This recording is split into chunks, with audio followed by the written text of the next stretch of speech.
Hi. What are we doing today, Dean? Apple pie. Apple pie, applesauce. So it's really a simple process to make applesauce and eat it during the winter. And we got beautiful apples, hey, Dean? Yep. Look at. Thanks for picking all these apples. So the first thing you're going to do is you're going to cut them up like this. And you're going to squeeze some lemon. And I'd use a little strainer because you have a lot of seeds, you know, in the lemon. You don't want them getting in there. Just a little bit. It brightens it up. And then also a little bit of salt. Okay? Now you're going to cook this on low about 20 minutes. And they'll get nice and soft like this. And then you're going to put them in your food mill.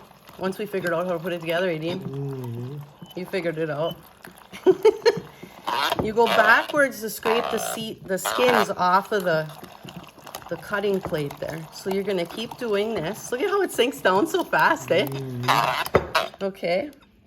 And then you're going to see, look at all this. Look at how gorgeous.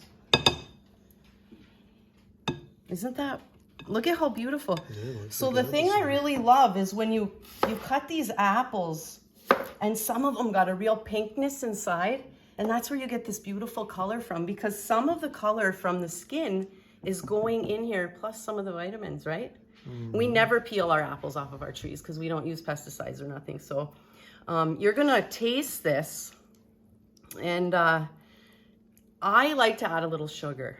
So I'm gonna start with like a 1/4 cup of organic sugar here. You wanna come down here, Dean? And then, you know, it depends how much cinnamon you like, and you don't even have to put cinnamon in it, but I really like cinnamon in it. And you're gonna fill your bottles, a 1/2 inch from the top, process them hot water for 25 minutes. And it is gonna be so good, it's gonna blow your mind.